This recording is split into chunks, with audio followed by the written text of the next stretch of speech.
Thank you. Thank you so much, Cornell, as you have been welcomed and Cornell introduced himself. We are both not health practitioners, but we're health enthusiasts. We have become very proactive with our health and we want to be able to add value to you. So for the past almost a year, actually, can you believe that? We have been conducting this health talk every single week without fail on Tuesday at 7 p.m. Eastern Standard Time on a variety of different topics. We have a few guest speakers here and there, but every person who comes on the platform, whether it's through their personal experience or through their expertise in their field, they've been able to add value, and we've gotten some great, actually some tremendous feedback. Myself and my husband, we're healthier lifestyle entrepreneurs, but of course, having the vast of expertise outside of that has allowed us to be able to know exactly through knowledge, through research, to be able to get from credible sites the information we're about to share with you. And I actually have a special guest. Her name is Helen Champagne, and she is a dear friend, but also she is a registered psychotherapist qualified, so RPQ. And so she's going to share some insight on her area of expertise, which is on neurodivergent, autism, ADHD, that different spectrum. And in her area, I'll be sharing some information on knowledge that I have. And so we'll have a great synergy of conversation. So this is going to be just one moment. I want to take a few minutes to share what my area that I've been able to get some information, gather some information from. And then, of course, I'll introduce Helen in just a short while to be able to give her valuable input as to her journey, as well as what she's been able to learn and to be able to invest into other people to help them on their journey in the new neurodivergent umbrella. So just give me just a second. I'm going to share my slide with you.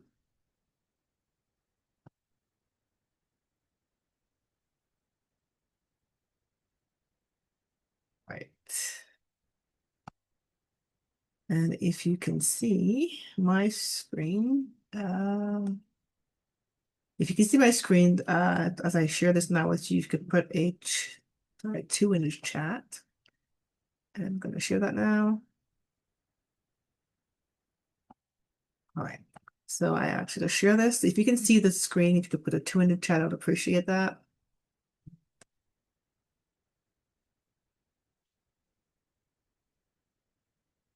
Awesome.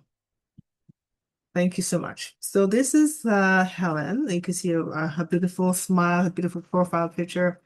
And we're speaking on these types of this topic, but there's a few things I want to just bring to your attention. So I'll be touching on different points on how depression impacts the individual who has diagnosed as a neurodivergent autism ADHD in that spectrum, from the nutrition side, and also overall life and how it impacts them. So I'll be speaking on different things, especially as the weather's changing in different seasons, as they may have different impact on an individual who's going through this. We're experiencing this. My tongue's not working today. I don't know why. So it happens to all of us, the best of us, of course. But neurodiversity, I'm learning as well. And I appreciate the fact that Helen has been able to come on board and to be able to share her insight. And so, from my limited knowledge, so what I've been able to gather, I've gained information from different sites like PubMed, Harvard, Mayo, the Mayo Clinic, different clinics that have their own studies, of course, for different surveys that they've done and studies and research and science, as well as the documented information that they've gathered. So I've taken them from credible sites and compiled them together in something I'm going to present to you in the way of touching points in different areas. So different types of neurodivergent, on different spectrum, excuse me, for autism, ADHD, dyslexia, Tourette's, obsessive compulsive disorder. But today we're speaking on mainly neurodivergent autism, ADHD, ADD.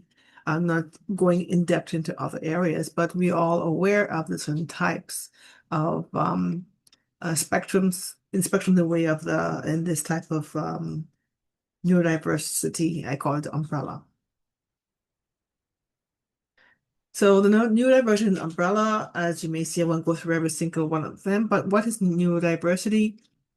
Is basically describe the idea that people experience and interact in the world in many different ways, and there's no one right way of thinking, which I actually learned from Helen as well. In her last, when she, as a guest of ours a few months before, in sharing her area of expertise in this particular field. So there's no right way of thinking, learning, behaving, and so these differences are not viewed as deficits, sorry. So there is different types of definition of terms: neurodiversity, neurodivergent, neurotypical, and neurodiverse. So that actually categorize the different types of how the brain functions in different ways. And so the neurodiverse, it basically applies to a group of people, multiple neurotypes, versus a neurodivergent, which is applies to an individual. So as you can see, there's a clear chart here that kind of displays the different areas, including things that you may not think of, like anxiety, depression, all of these things that can actually impact a person who is a neurodivergent, even trauma as well. And so the human brain is a complex organ, as we know, and the think of it as there's no two brains are identical. Even if you're a twin or a triplet, there's no two brains are identical. So we all think, process information, and perceive the world in a particular way. However, they may have some people's brain who differ from the majority. So the term neurodivergent, as I explained before, it refers to those who are brain develop or function differently from a variety of reasons. So it's not a medical term, as I've learned. Instead, it is an alternative classification to terms like normal or abnormal. And if you may go in a few of my slides, you may see a source in the way of a website link. I've gathered some information from there. And of course, feel free if you need to get more information or in depth, especially if you have someone in your family, in your world who has been diagnosed as a neurodivergent. Of course, I will refer you back to the experts. And of course, Helen in her field has more knowledge, of course, more than I actually would ever will.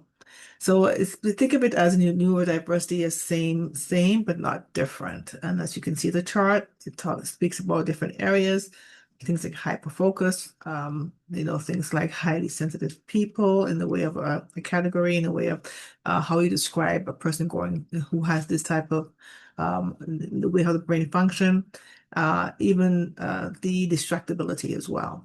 So I'm just going a high level as to some of the things that it can fall under this umbrella. A neurodivergent brain, there's different impact, right? So PTSD, autism, ADHD, OCD, and more. And so as we said, no two brains are alike, cannot be identical. So if you think of it this way, in the way how the brain functions, anything from the verbal skills, innovative thinking, empathy to high focus, adaptability, cognitive control, creativity, brain is complex, right? The mental health aspect of it, depth of thinking, of expression, authenticity, all of these things as how the brain is working, you know, is so complex and so beautifully. But then you may have where someone has been diagnosed under the neurodivergent umbrella with a certain particular way of the brain, how the brain functions. So this is actually a beautiful chart sort of explaining neurodiversity.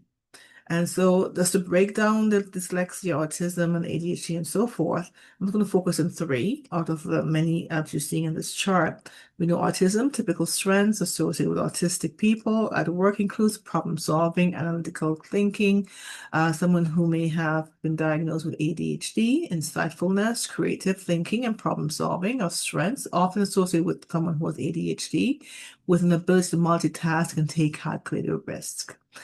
So there's different description of under each person, each under that umbrella. I just wanted to bring that to your attention. So the five most common neurodivergent traits are emotional dysregulation, executive dysfunction, hyperfocus, special interest, sensory sensitivity, rejection, sensitivity. And so we also talk about depression. So depression is depression neurodivergent?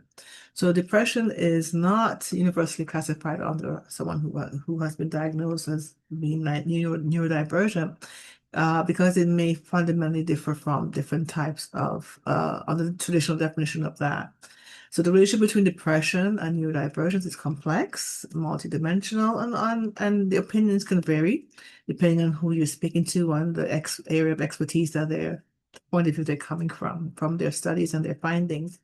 So someone who has been identified as a neurodivergent can experience depression as a symptom or co-concurring condition. ADHD and depression as well, in a way as a neurodivergent. It's basically it's if you think of someone who has ADHD is considered neurodivergent, but depression is not, but they may work hand in hand in the way of how you're actually feeling as an individual. So therefore, ADHD and depression together can be considered as neurodivergent. Again, I found this in through one of the sites that I visited before. So depression and neurodivergent, so the mental health aspect of it, you may have, excuse me, you may have someone who may not be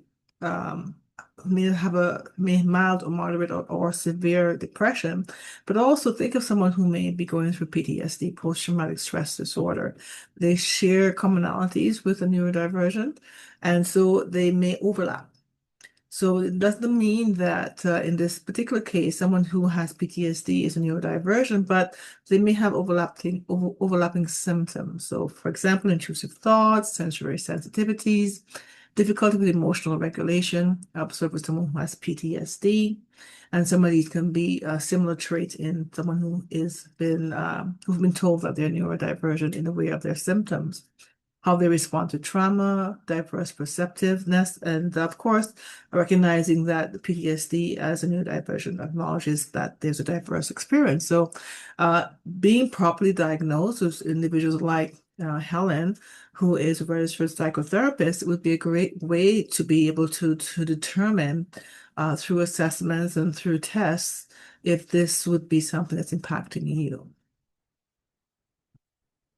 So common symptoms, manifestation of PTSD, as I mentioned before, intrusive thoughts, but of course, avoidance behavior, negative alterations in mood and cognition, emotional numbing, hyperarousal.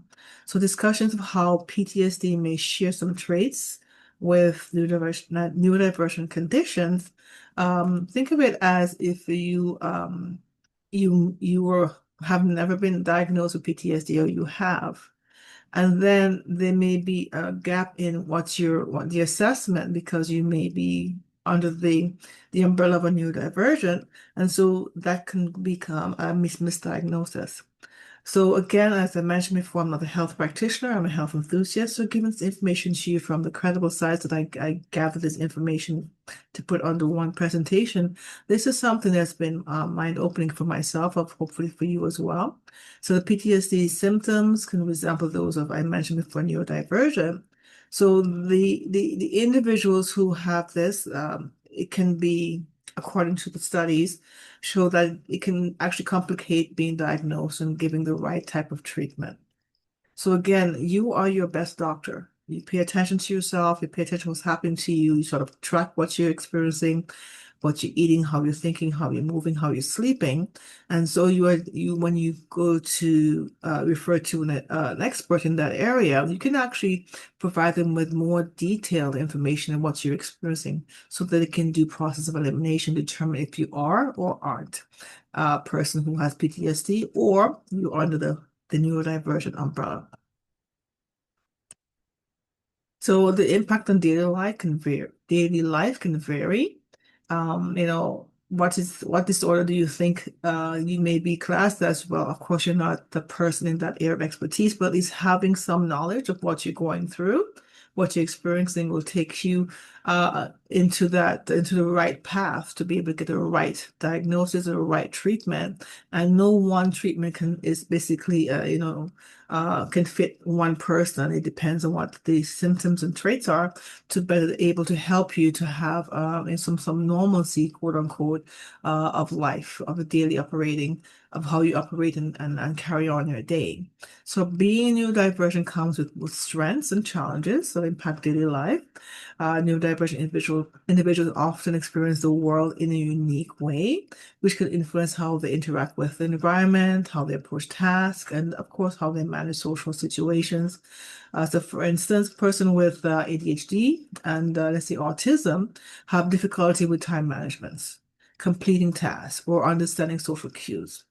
Neurodivergence is often linked to an increase in likelihood of experiencing mental health conditions like anxiety and depression, sometimes undiagnosed because you may reach to adult age and, of course, not have been diagnosed properly, especially if you're coming from a country outside of Canada, where that's not something that is the go-to of checking for mental health in that category, in that capacity.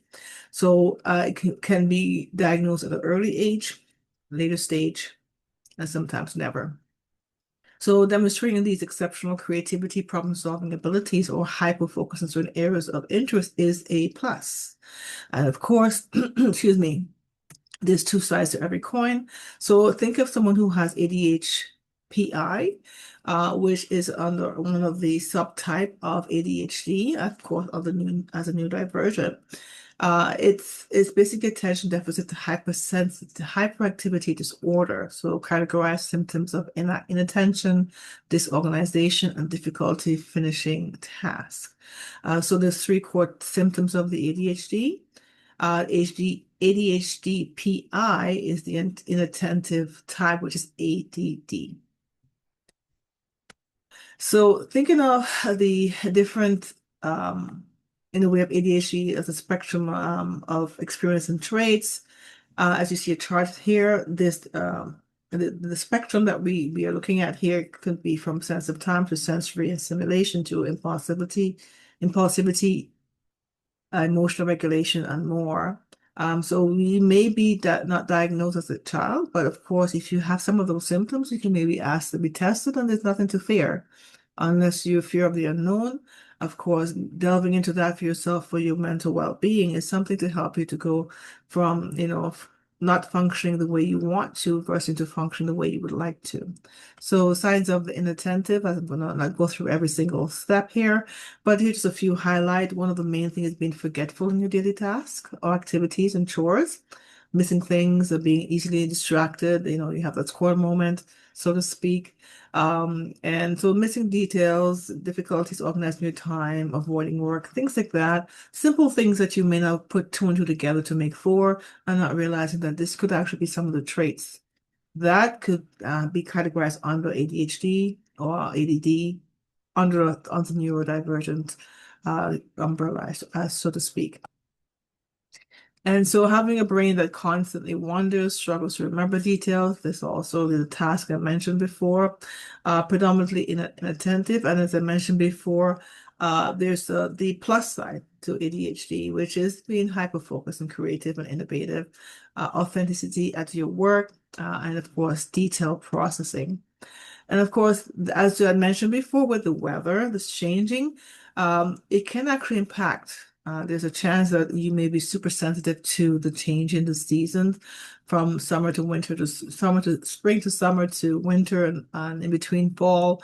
Could it impact you? Well, there's science that shows that people with ADHD are more likely to experience symptoms of SAD, which is seasonal affectionate disorder. So this is something I will be speaking on my next presentation next Tuesday, going in depth on their SAD.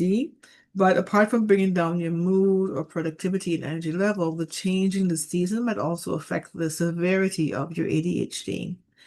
For instance, this research found that participants experience more symptoms of inattention during the winter time than in the summertime.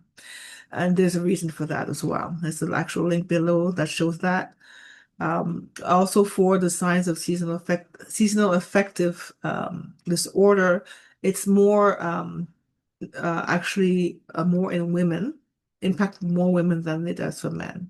The studies that were shown, I'm not sure why that is the case, but in overall scheme of things, knowing what is impacting your health takes you on the right path to making the corrective steps to be able to help to live your best and highest version of yourself. So Sometimes you might say, okay, I can't sleep. I find that, I'm not thinking clearly. I have a brain fog. Could be many things. But if you have certain traits and you can put two and two together and say, okay, this is what I'm experiencing. I'm writing this down. I know this about myself, my sleep, my diet, my taste, well, everything can actually help you to point, to direct your doctor, your physician, a family doctor or family practitioner to be able to give you a better educated guess based on their knowledge as a doctor, and of course refer you to the right specialist or the therapist to help you to be able to live, a better version of yourself in the way of your mental health and physical and spiritual health. So we know ADHD is not just about focus and attention, it's self-regulated disorder. And we know changes in daylight temperature, habits, and routines can affect neurotransmitters. Your circadian rhythm, and executive functioning impacts you a lot, especially in the change of the season. Even small season shifts can amplify struggles with organization and emotional control. And so individuals with ADHD are more susceptible to developing the seasonal affective disorder, which is called SAD or SAD. So SAD is a mood disorder, not just the winter blues. Sometimes you hear someone saying, "Oh, I feel the winter blues." It's not, may not be just as simple as winter blues. It could be you have a disorder called SAD and have not been diagnosed with that. So these are things to be mindful of as well. So the seasonal affective disorder, they're linked. They're actually strongly linked with ADHD, with people who have been diagnosed or maybe undiagnosed with ADHD. And so the symptoms like low mood, fatigue, sleep problems, especially during the winter, is more noticeable in a person who's going through this without even realizing that they may be underlying conditions like the SAD, which is that disorder. So it's often shared with issues with your circadian rhythm and sleep pattern, and of course, shorter daylight. Of course, we are limited in our sunlight or sunshine or the exposure to sun, and so we know that is something that actually we're connected to nature. So these are things that can rob us of our well-being. So here's a picture of a chart I found, which actually is pretty good. I'm going to have this printed for myself so I can pay attention to what this states. It just shows you an idealized time of what you're experiencing throughout the day. So, for example, at noon to midnight to in the early morning, going back to your evening, everyone's body is different. It operates differently. Some people might be, call them early birds versus night owls like myself. So the best coordination can happen, let's say at 2:30 in the afternoon. You may have, for example, your highest blood pressure can happen at around 5:30. This is, of course, the time frame it's showing you. For example, just before midnight, 2 hours before midnight, you may have a bowel movement suppressed. All right, so it can happen where your body is functioning the way it's supposed to, but if it's out of whack, it's not performing at its optimal best, this circadian rhythm can be disrupted. So disruption happens, of course, you're in balance. And so when you're in balance, of course, it impacts not just only your sleep, but your overall well-being. So it's one thing impacts another, and everything is connected from the brain to the gut to the bones to the blood to everything. Yeah, mental health, physical health, everything is connected. So if something's out of balance, it's like a domino effect, right? So common symptoms when combined between SAD and the ADHD is intense fatigue, not just fatigue, but intense fatigue, wanting to hibernate, like the bears hibernate in the wintertime. Difficulty concentrating is more intensified, zoning out a lot more, so shutting down mentally. Increased irritability or emotional outbursts. Sometimes, especially for women who are going through this season of life, like, from regular menstrual cycle to peri menopause to menopause and beyond that, that could also be a factor as well because it can impact your hormones. So increased irritability and emotional outbursts, loss of interest in activities, even feeling overwhelmed by just simple daily tasks. And we don't realize that actually could be an indicator as well. So I mentioned before the hyperactive ADHD and inattentive ADHD. I want to bring to your attention as I wrap up here before I introduce Helen, and then I'll continue with the conversation about how you can actually support yourself as you're going through these different symptoms. ADHD inattentive, which is ADD, if I understand it correctly, there is a study that shows that if you have a decline in estrogen, it can literally double the intensity of your ADHD as a woman, the symptoms that you're going through. Periods of declining estrogen, which we do have, especially as I mentioned, you go through the seasons of life to menopause and beyond. There's not just the cognitive thinking, it's not just your imbalance in your hormones or estrogen decline. It's not just your inability to sleep or feeling tired. It impacts everything else in the way of the changes. So from your puberty to your ability to have in this stage when if you're pregnant, menopause, menstrual cycle, all of these can have a dramatic effect because you can actually have an imbalance in your hormones, which impacts you, like I mentioned, like a domino effect with other things, including if you've been diagnosed with ADHD. So thinking of this, these type of, ebbs and flows of life, things happen to your body that you figure, okay, I can't control. But knowing what you've been diagnosed with, or if you have not been diagnosed with, being more aware, plugging into your mental state, your physical and spiritual health, knowing, okay, that these are things without sort of self-diagnosis and taking things that before you actually refer back to your health practitioner, but having an idea of what you're experiencing.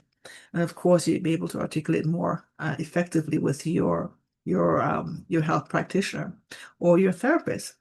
So we know autism and ADHD still on the spectrum of neurodivergent, mental health, all of the things, there's a difference.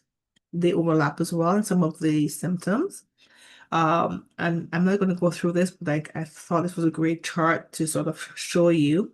And of course, if you want to get a screen capture of this recording, so you can take a screen capture of this as well. And I found it through the particular website. But I wanted to show you the overlapping of autism and ADHD, which is a sensory issue, restlessness, different sleep patterns, I mentioned the circadian rhythm, styming or fidgeting or stimming, impulse control difficulties, difficulty recognizing social cues. They both intertwine, right? So regulate you through interest-based activities, executive function issues, strong rejection. So they have differences between autism and ADHD, but there's certain traits that are overlapped as well. But on the plus side, there's certain strengths, certain common strengths, like, more fun, more energetic, creative, enthusiastic, resilient, kind and generous, there's things that are pluses. Even if you think, okay, I have ADHD or you're a neurodivergent, there's so many plus sides because of the way how your brain works, right? So great long-term memory, high motivated by topics of interest, attention to detail, not afraid to take a risk. These are some of the great areas of strength that a person who is under that umbrella of a neurodiversion can bring to the world with adding value. So before I go to this next aspect, I actually just want to be able to introduce Helen. I'm just going to stop the sharing for now.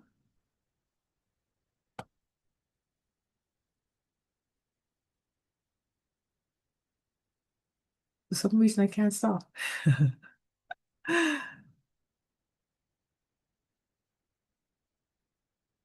There we go. All right, I'm back. Oh my goodness. I think it's the winter months. They're having me, I don't know, something going on. I have my coffee and good. So I love to introduce Helen. So I just wanted to know, did I pass the test, Helen? And what I was able to explain? You didn't just pass the test, my dear, you knocked it out of the park. So phenomenal presentation. I don't have anything left to talk about. Oh no, you have lots to talk about. I know you. You have a wealth of information. And so everyone, I'd love to introduce you to Helen Champagne. She is a dear friend. I met her through Cornell, and she has a heart of gold. She's such a giving person. And so for her to be able to take the time to come on this call, Health Talk, to share her pearls of wisdom, her insights, I would love to introduce all of you to Helen. She is, as again, just to reintroduce her, hope I said it correctly, a registered psychotherapist to be qualified and RPQ. Did I say that correctly? You All did, right. you did. So awesome. So Helen, the floor is yours. Thank you very much. Again, your presentation was stellar. So what I will do is actually, I'm going to piggyback instead of going through some things you've already spoken about and you've done so well. I'm going to piggyback and maybe just do a little bit of an extension of what you've already spoken about in your deck. So I'm going to begin with a smaller condensed um, landscape of the neurodivergent presentations that are more traditional. What Kerry-Ann presented to you is the extended version, which is now being researched as the whole umbrella of neurodivergent presentations. So I'm going to shrink that down to the original presentations of neurodivergence. So highly sensitive person HSP, HSS HSP, which is a different presentation. It's high sensation seeking. So there's a high excitation cycle and then the depression drop-off cycle of HSS HSP. Autism, Asperger's, ADHD, and synesthesia. So I'm just going to talk about those specific topics and specifically HSP, autism, and ADHD. So like Kerry-Ann presented, the biological traits, they have a biological disposition. So they are inherited. It's in the genetic makeup. There's a lot of research being conducted at this time in terms of genetic mutations. So there are biohackers who actually speak really well about that. There's more research to come, and it does make sense. When you think of, if you know anybody who's had cancer and they go to the hospital and they do the genetic testing and they're found to have specific mutations whereby if that presents in your genetic makeup, then something takes place. An enzyme or a protein is not able to actually complete its function to control the cancer stem cells from exploding. So we all have cancer stem cells in our body. And if you don't have these mutations, and if everything goes well in your life, if there's no kind of environmental factors that hit you, you can escape having a blow up of cancer stem cells. So much in the same way, what's being researched right now with ADHD and autism is what are the genetic factors in terms of what are the mutations that possibly exist. The biomarker that's most being researched is MTHFR, and this particular biomarker has a whole series of subcategories in terms of what functionality it performs in the body. Anyway, this is not my area of expertise. I'm putting it out there as, this is the area of research that's taking place right now for what the reasons are, behind, why do we end up with ADHD or autism or our children? Gabor Mate has written, I think, one of the better books that I've read so far with regards to how to explain that there is a biological component with ADHD and autism, HSP, synesthesia, and the whole umbrella. Okay. He also talks about the environmental factors, and I don't just mean environmental factors in terms of the toxicities in our foods, the toxicities in the air, in our water, whatever we're exposed to from the environment, but then also the family dynamic. So the environment that you grow up in, the family, the extended family of friends, social circle, and school, and how that impacts in terms of raising anxiety, the othering that takes place when a child realizes, I'm kind of a bit of an oddball here. I'm not doing it like my friends are doing it. So I'm going to go into a little bit about the presentation of the neurotypical brain and the neurodivergent brain. What I tell my clients is one is not smarter than the other. Each one has the capacity for genius level intelligence or not being able to function well at all. The difference is if you were to look at pictures, MRI pictures of cross-sections of brains, you'll see that there is a specifically different picture. One is like more solid black and the other one has like a lot of like white spaces in it. What that translates to is the brain patterning. How does the brain organize information and how does it process information?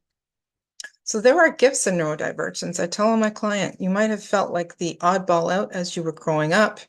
However, you have gifts in your ability, and it's to learn how to take care of those gifts. So here are some of the features that really speak to the gifts. 4 specific features that tend to overlap with whether you're HSP, HSHSP, ADHD, autism, Asperger's, or synesthesia. And the first is the depth of processing.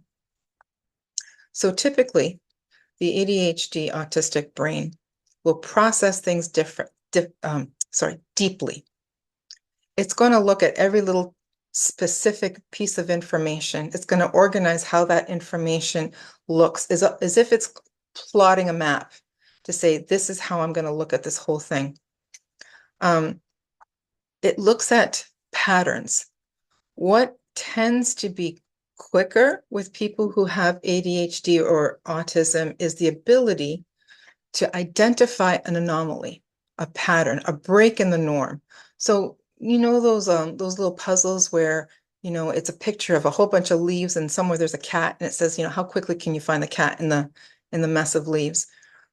The neurodivergent brain tends to do that quicker. Again, I want to emphasize it doesn't mean one is smarter than the other. It all has to do with the processing mechanism. When you look at neurotypical brains, what is a gift for them is the ability to drown out everything that's going on and laser focus on a single task, even if the task is rote or boring, and to get through it and be highly efficient. So their executive functioning naturally tends to be higher. The neurodivergent person is easily distracted. There is information, sensory overload that is 24/7 coming at people who have ADHD, autism, HSP, or any of the other presentations. It means that everything that your eye sees, a flicker off the side, it's going to notice. Everything that it hears, if there's a faucet dripping in the other room that's dripping even lightly, it's going to notice it. If the temperature starts to fluctuate or change, if there's too many people in a room and it's feeling the energy. So it's 24/7 nonstop processing of information that it's coming at the organism through the environment. Now, it's a gift that you get to see and experience everything, and it's a curse because it's quite tiring. So that leads to the next feature, which is overstimulation. So whereas a neurotypical brain can drown out excessive information and stay regulated and calm and have higher executive functioning and finish their tasks, for people who work in the corporate world and your typical 9-to-5 job, and you have XYZ tasks to do and they get done because everything else gets drowned out. Those who are neurodivergent, they're going to check their email more often. They're going to be distracted by people in the office. They're going to be distracted by noises. Somebody's going to drop off and, have a little chit chat. So they're much more easily distracted by the environment. The next feature that's part of this makeup is empathy, being empathic and being empathetic. The ability for a neurodivergent person to actually experience whatever somebody else is experiencing, internalize it and process it, and be able to feel exactly what the other person is feeling. They do it to a much deeper degree. Again, not trying to suggest that neurotypical people don't have empathy or not empathic or compassionate. It's the ability to actually regulate. How much of that do I take in? How much of that do I leave outside and actually focus on the things that I need to focus on?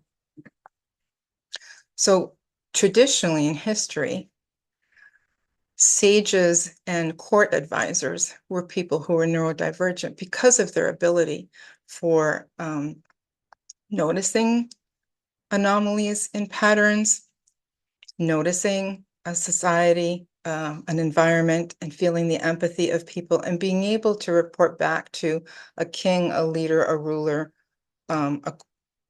whoever was in court or held court, excuse me, and guide them and advise them. So they were known to be advisors and seers. Excuse me. It's dry in here. The fourth feature that is typical in the range of neurodivergent population is sensory processing. I'm so sorry.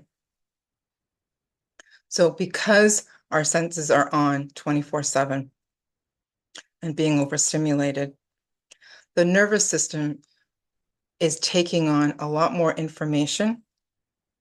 It's a lot more sensitive to it, and it processes every micro thing.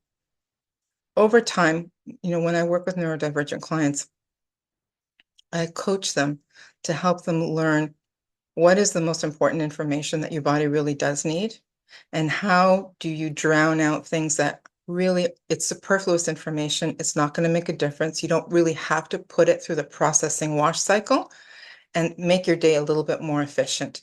And over time, anyone can actually learn to discipline themselves. And in time, the discipline turns into a practice of, okay, my body really wants this relief, so I'm able to do it. And that's how I'm pulled into it. Excuse me. So now I want to go into some of the things that Kerry-Ann also spoke about in her slide presentation. And the first thing that I want to speak about is depression.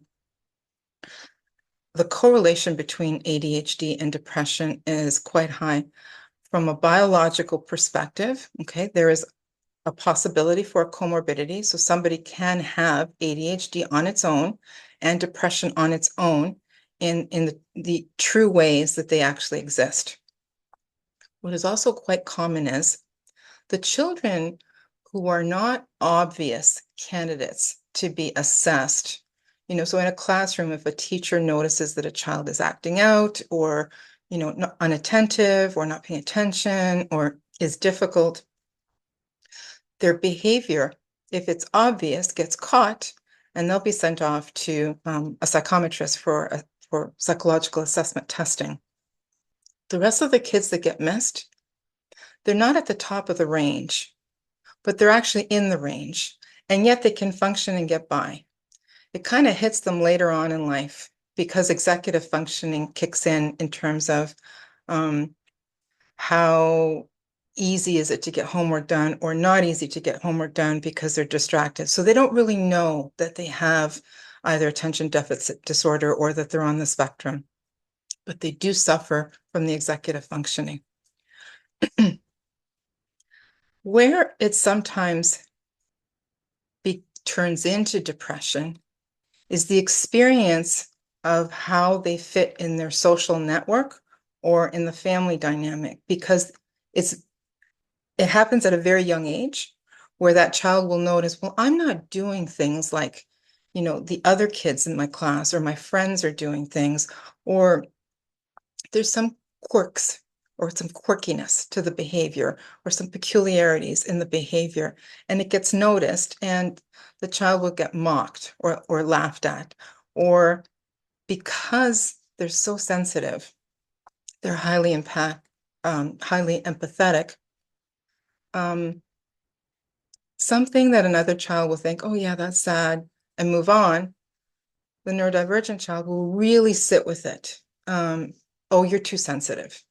So these are the experiences they have that reinforces there's something wrong with me. And so the depression comes in as a matter of I don't fit in. And how do I make sense of a world, or who will be my friend, or who will believe me when I'm trying to tell my story? The other thing that Kerry-Ann mentioned was seasonal affect disorder. So I do a lot of training with psychiatrists and with medical doctors whose research is specific to people who have ADHD or autism, and what are the comorbidities. So seasonal affect disorder is a high comorbidity with the ADHD and autism community. Sorry.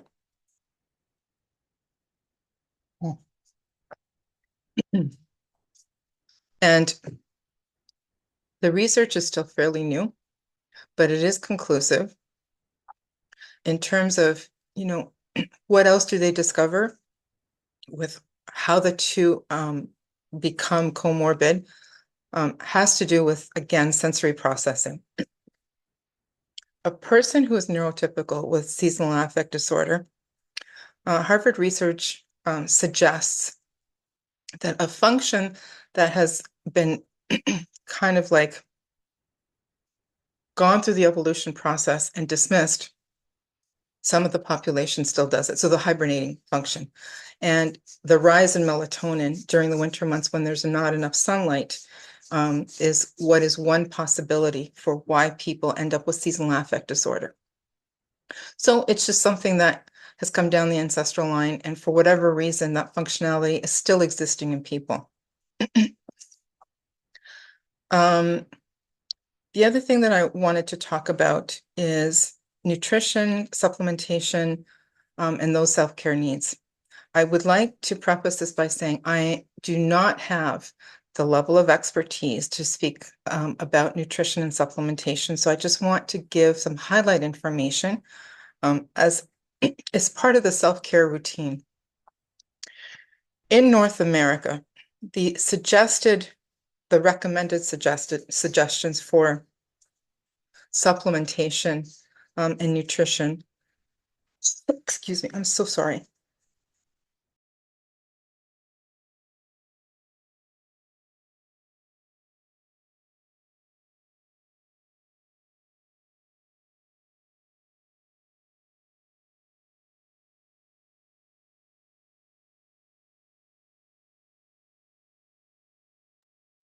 I apologize. Okay, so the daily recommendation for supplementation is lower in North America than it is in Europe. They have a higher standard. The other thing that's really important is, for those of us that are neurodivergent, we fall outside of the normal range. So if you look at when research is done in terms of like, how do we come up with recommended values? So they'll look at a scatter plot and it looks something like a hump. And it's the middle, which is the highest population in the demographic where those suggestions are made. People who are neurodivergent are the outliers. They fall outside of the dense middle. The reason being is,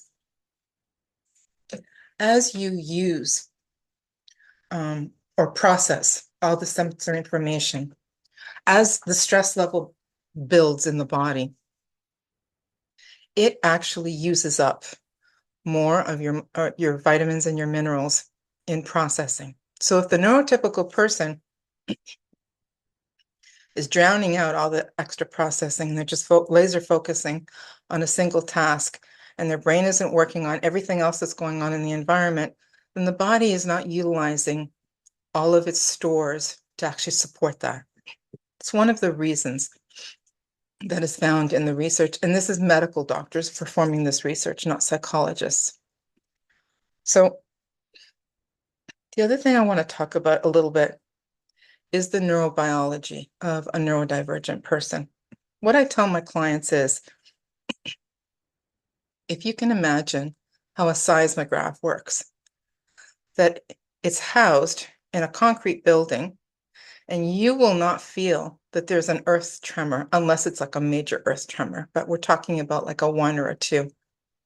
But the seismograph is going to pick it up, right? Because that's the level of sensitivity on the needle. Well, that is your nervous system when you're neurodivergent. Highly attuned, highly sensitive to picking up subtle cues from the environment. Again, these are the things that are contributing factors to overstimulation. Now, there are ranges for every presentation. So when you look at autism, you can look at somebody who's gifted autism and brilliant in academia, the workplace, the corporate world, whatever they do, or you could look at somebody who is non-communicative, non-functioning, and aggressive. So there's a range in all the presentations: ADHD, synesthesia, HSP, HSS, HSP, and then the larger umbrella that Kerry-Ann presented on her slide deck. The only one out of the traditional presentations that I spoke of that can be medicated is, at this time, is ADHD.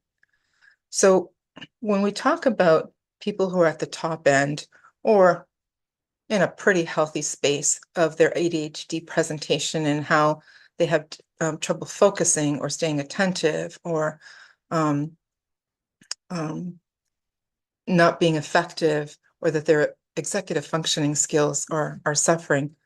All of these people can be medicated. Unless you're in the top range that needs to potentially be medicated constantly. The rest I have found you can come off. So two things contribute to that, if not more. Nutrition and supplementation, which is critical. How it supports the body is, if you look at the healthiest diet that you could possibly have, which is whole foods, whatever proteins that you prefer or that your body allows, it's not allergic to, whatever fruits and vegetables, again, eating things whole and fresh and preparing them, that's the optimum that you can do in terms of nutrition. Supplementation, again, is to learn what are you a little shy of or depleted in, or genetic testing is more accurate in terms of looking at where are the mutations where, oh, okay, so you have this methylate mutation, so then you need methylated B vitamins to actually compensate for that. Genetic mutation, genetic testing is a little expensive. It does take a lot of time, and it does take patience to be able to sit with somebody who is well trained to be able to say, look, you have these presentations and this is what this translates to, and here's how you can actually compensate for it. Food sensitivity testing is also another good thing to support, the body in terms of what is the optimum space that I can put my body in, so that my body is not overwhelmed in processing things that it's going to become sensitive to. Food sensitivity testing is it's much less expensive and a lot easier to do. So it's an easier go-to. I'm not going to talk more about food and supplementation. Again, it's not my area of expertise, and Kerry-Ann's going to finish off with her presentation. I just found that it's so funny that the next slide talks about supplementation and whole foods. And I'm just going to finish off with saying this one thing. It's about how to support the neurobiology of that person's body. So the neurobiology of a neurodiverse person is highly sensitive, it's highly attuned. It's like a finely tuned machine that really needs a lot of self-care. So thank you for listening to my piece of the presentation, and I'm going to let Kerry-Ann finish off with her presentation on self. That was absolutely awesome. I took 2 pages of notes. Wonderful. And you said you had nothing. You have. Oh my gosh! It's like my wheels are turning with the information you're sharing. It's like, oh wow, okay, it's so good because you don't know what you don't know until you know, because it's like you're learning as you're Yeah. gaining more knowledge that you can actually apply to yourself, and as you're sharing what you're learned and what you've been able to acquire in the way of knowledge and hands-on practice with us. As for those who are able to join on a later date, they can actually learn from this because they may not put two and two together to realize, oh my gosh, this is an indicator. Oh my gosh, let me speak to my doctor. Oh my gosh, let me just check maybe I can do blood work. Maybe I can check with a naturopath to see what I'm deficient in and then take the first step. So thank you so much, Helen. I do appreciate that. And as you just spoke about supplementation, we know that most of the foods are, we're depleted because of the swamp. And so getting the whole foods is great to at least start you on a journey, but supplementation, as you said, I so rightly agree with that, there's something that can trigger things like anxiety, things that can trigger your sensitivity. So many things can trigger you, not just if you've been advised that you're not neurodivergent. It could be food sensitivity, like you mentioned before, right? So for me, I actually delved into how the brain and the gut how they work hand in hand if you've been diagnosed or been advised that you're not neurodivergent under the umbrella, right? Different area that you've been told or been advised through ADHD, ADD. Now, there's no cure, but what you can do is to give your body the best of the best, of course, within your budget, because not everyone is able to get, whole foods all the time, but to know what you can do on a regular basis between movement and sleep and what you eat, what you consume, in the way of drinking, staying hydrated, all those things go hand in hand. It's just like everything else, right? Everything is connected.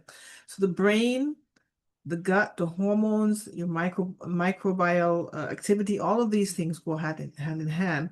So when there's a disconnect between the gut and the brain, from what I've learned, is that there's a disruption in your gut microbiome, which impacts and affects everything else in the sense of certain type of symptoms and traits. So being mindful of that, like what Helen mentioned, she's not an expert in that area, neither am I. This was information I've gathered. And we know for someone, especially for in my world, there's 2 or 3 people I know who have children who have either autism or ADHD, and so they can be extremely picky eaters. Certain things like texture, consistency in what they're eating, taste, smell can actually trigger them, or they may not want to consume something, and that's when nutritional deficiencies can happen. And of course, the malabsorption in the gut, the immunity is impacted, and as what Helen mentioned about genetics. So there is actually some information I'm going to share with you. I'm going to go quickly through. This is just a little screen capture of some of the things you might realize that you might be deficient in. Like, for example, fatigue, you could be deficient in iron. Now, you may not be able to start taking iron pills, but you can tell your doctor you're feeling overly fatigued. You can run some tests. You find that you may have bleeding gums. Okay, speak to your doctor, or mention your dentist might tell you, okay, your gums have more excessive bleeding. You could be deficient in vitamin D. Of course, when you're doing your blood work, you can ask for a whole blood workup. So you actually are able to articulate to your doctor what you're feeling so they can give you the best educated advice from their knowledge to be able to say, okay, let me run some additional tests. For example, vitamin D deficiency. You don't know you are until you actually pay here in Canada. You have to pay to do a vitamin D test. It's like 30 something dollars. At least you know you're deficient, especially individuals who are non-Caucasian, because they have more melanin in their skin, more block of the sun, vitamin C, versus their counterpart, where basically they're able to get more vitamin D more readily versus for example, like myself or you. So things like night blindness, these are the little symptoms, right, that you can actually realize, okay, oh my gosh, these are things I'm feeling. So do a check or write it down, be able to track it so that you're able to know, okay, this is what I'm feeling. So the deficiency can happen in many ways, in different forms, as Helen had mentioned. You can be deficient in many things, for example, vitamin B, but you don't really know that you are. Again, speak to your practitioner. Also, consult a registered dietitian to see what they're able to assist you with in helping you to create an ideal plan. And so, as we're going through all of these, think of the food you need for your brain, your central nervous system, your body. And there's a friend of mine that says whatever's controlling your central nervous system is controlling you. So if it's controlling you in particular ways, in the way of stress, anxiety, depression, all of these things, it has a lasting impact that can actually lead to further illness and further complication. There's also something else I want to mention to you, something called adaptogens. I learned about this about 14 years ago. Didn't know that was a description of that category, but there's so many things that I actually have been consuming, things like berries and nuts, some type of nuts and things that are actually adaptogens. But I love now the fact that there are certain companies who are actually promoting adaptogen like ourselves. So reishi is one of the things that we speak of that is an adaptogen. It's one of the highest of all on the planet of the hierarchy of supplements in the way of nutritional value. It falls on the category of medicinal and food supplement because we're eating the foods that may be depleted nutrients. We're taking supplements, but then you have to ensure you're taking the right supplements for your body. So thus far, there's over 3,000 case studies on reishi. In PubMed.gov, it's a public medical library that I've gone to and I've done my research. And these are documented by doctors with the research and findings and studies to show that this particular adaptogen and others, but mostly this one I've actually focused on, can actually help to build your support and support you in your immune system, your brain function, and many other things. And so reishi is considered a superfood. On the planets of all, I know there's ginseng, there's spirulina, there's a whole bunch, but it's considered number one in the way of the hierarchy of all food supplements in the way of nutritional value. So think of it as in comparison. Think you're drinking, let's say, a cup of green tea, getting your antioxidants, or you're having broccoli. Well, you may get a specific limited serving, as Helen mentioned, in Europe, versus here, your supplement recommended dosage may be lower in North America versus in Europe.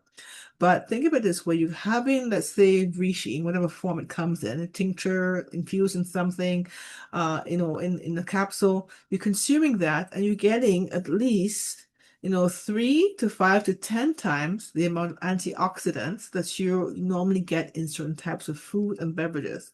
So, for example, you may not eat, oranges every day.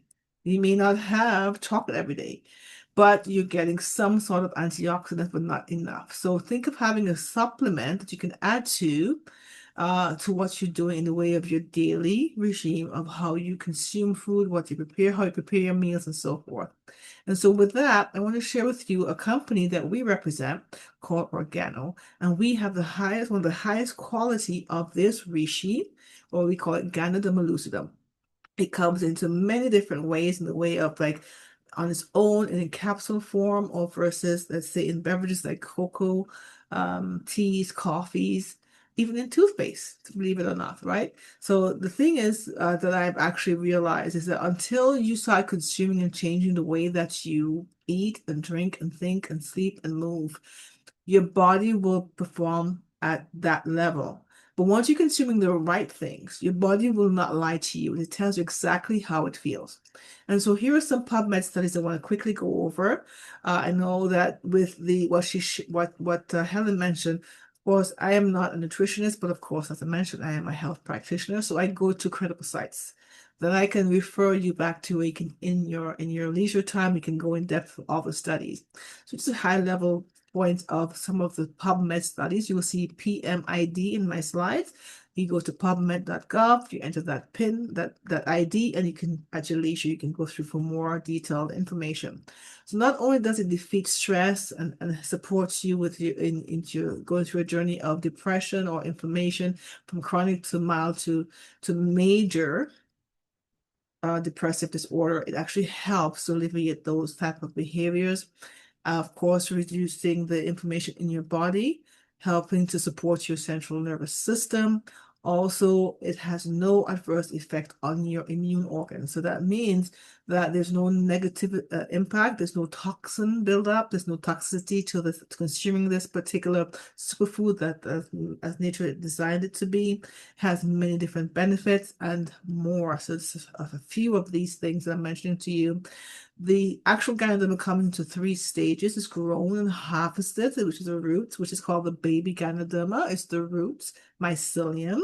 Then there's the fruiting body, which is called Ganoderma lucidum, which is also known as reishi in Japan.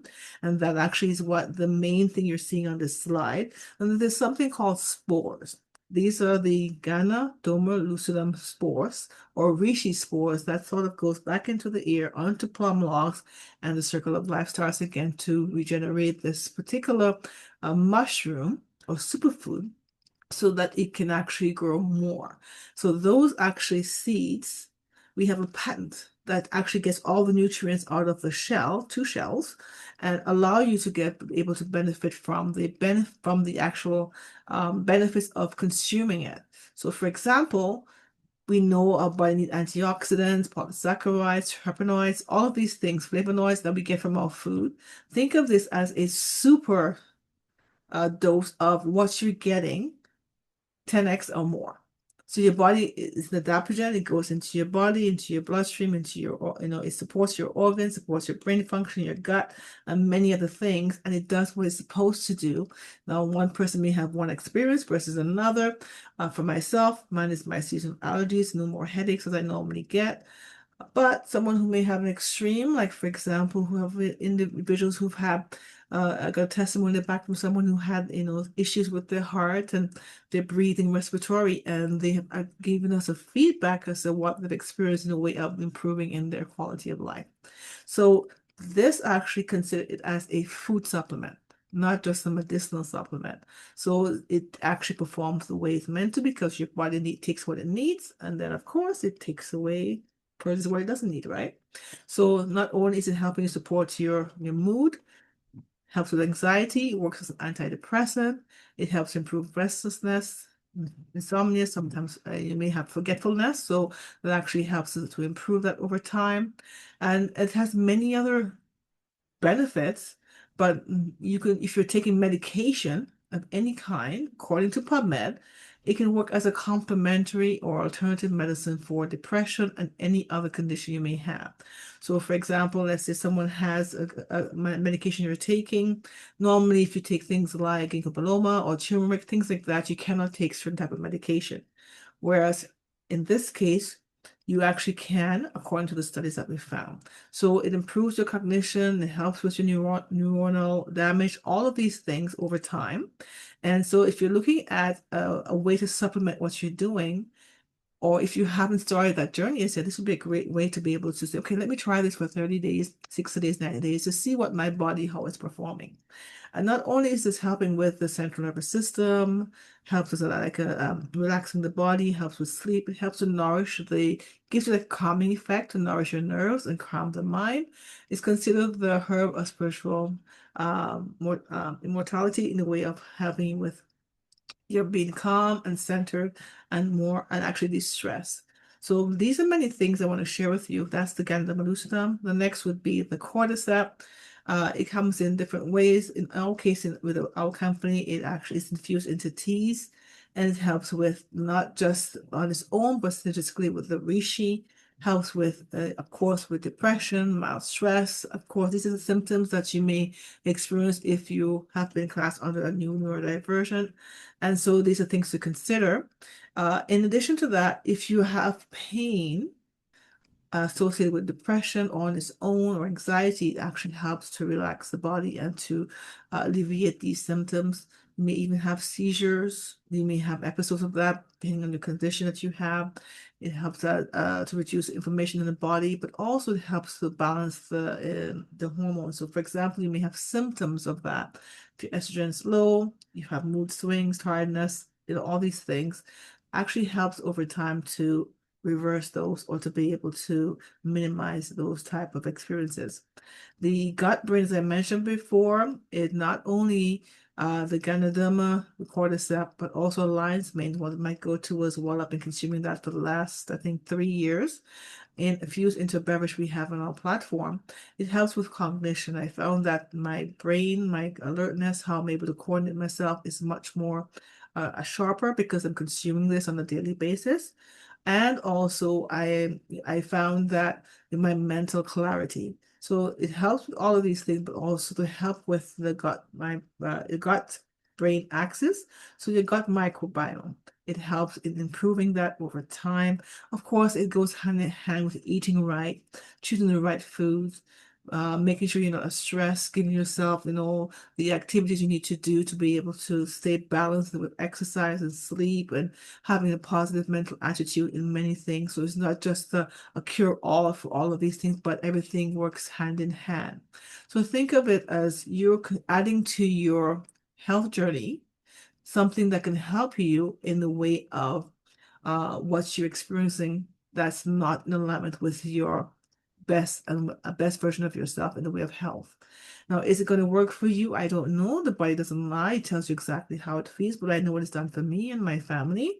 And this is the company we represent. I'm not going to go through any further, but think of it this way. We want to be able to add value by bringing, a solution in the way of a treasure that has been made in nature to provide individuals the option to have a healthier and richer life.